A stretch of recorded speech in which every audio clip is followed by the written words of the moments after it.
আসসালামু আলাইকুম ভিউয়ার্স, আজ আপনাদের জন্য এনেছি একদম ঘরোয়া কিন্তু অদ্ভুত সুস্বাদু একটি রেসিপি, আলু করলা ভাজি।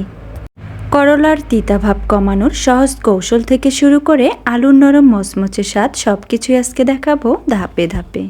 যারা খুবই কম সময়ে এই ভাজিটি করতে চান, আজকের এই রেসিপিটি তাদের জন্য একদমই পারফেক্ট। চলুন তাহলে শুরু করি আজকের এই রেসিপি। আজকের আলু করলা ভাজি করার জন্য এখানে দেখুন আমি করলা এবং আলু কেটে নিয়েছি। আর এই করলা আলুগুলোকে কেটে নেওয়ার পর 10 মিনিট লবণ দিয়ে মেখে রেখে দিয়েছিলাম। এরপর হাত দিয়ে ভালো করে চেপে করলার তেতো রসটা বের করে নিয়েছি, কিন্তু করলার তেতো ভাব অনেকটাই কমে যায়। এরপর রান্না করার জন্য চুলায় একটি প্যান বসিয়ে এখানে আমি দিয়ে দিলাম পরিমাণ মতো তেল, সাথে দিয়ে দিলাম 1 চামচ পরিমাণ ঘি। এরপর তেলটা যখন গরম হয়ে আসবে এখানে দিয়ে দিলাম 1 মুঠো পরিমাণ পেঁয়াজ কুচি। পেঁয়াজগুলোকে একটু ভেজে নিয়ে তারপর এখানে দিয়ে দিলাম 4-5টির মতো ফালি করা কাঁচামরিচ।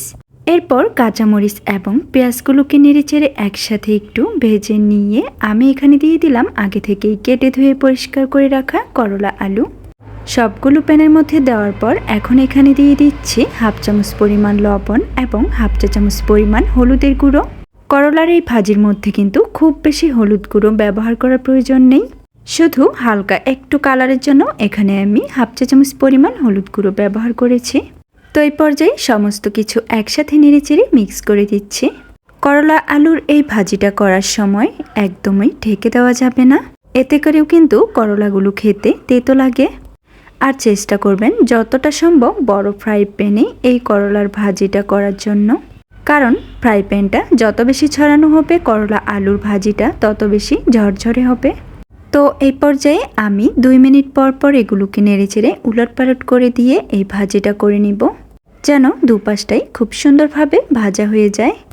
করলার ভাজিটা তেতো না লাগার জন্য আরও একটা টিপস আপনাদেরকে বলে দিচ্ছি, সেটা হলো আপনারা যখন করলাগুলো কেটে নেবেন সেই পর্যায়ে একদমই পানিতে ভিজিয়ে রাখবেন না। শুধুমাত্র যখন ভাজিটা করবেন ঠিক সেই মুহূর্তে করলাগুলো ধুয়ে সরাসরি প্যানের মধ্যে দিয়ে দিবেন। এতে করে দেখবেন করলা ভাজিটা খেতে একদমই তিতো লাগবে না। এছাড়াও আপনারা যখন ভাজি করার জন্য করলা কাটবেন সেই পর্যায়ে করলার ভিতরে যে বীজগুলো আছে সেগুলো ফেলে দিবেন, এতে করেও তেতো ভাব অনেকটাই কমে যাবে। এরপর পেঁয়াজ একটু বেশি করে দিয়ে আলুর সাথে যদি এই ভাজিটা করা হয় তাহলেও কিন্তু তেতো ভাব অনেকটাই কমে যায়। এইভাবে আপনারা করলা ভাজি করে দেখতে পারেন, খেতে কিন্তু একদমই তেতো লাগবে না। এইভাবেই খুব সহজ উপায়ে তৈরি হয়ে গেল সুস্বাদু ও স্বাস্থ্যকর করলা ভাজি। যারা করলা তেতা স্বাদ পছন্দ করেন না তারাও আজকের টিপসগুলো ব্যবহার করলে করলা ভাজি হয়ে উঠবে অনেক মজাদার। গরম ভাতের সাথে পরিবেশন করলে স্বাদ আরও বেড়ে যায়। আশা করি রেসিপিটি আপনাদের ভালো লেগেছে। ভালো লাগলে লাইক, কমেন্ট আর শেয়ার করতে ভুলবেন না। পরবর্তী ভিডিওতে আবার নতুন কোনো ঘরোয়া রেসিপি নিয়ে হাজির হব। ততক্ষণ সবাই ভালো থাকবেন, সুস্থ থাকবেন। আল্লাহ হাফেজ।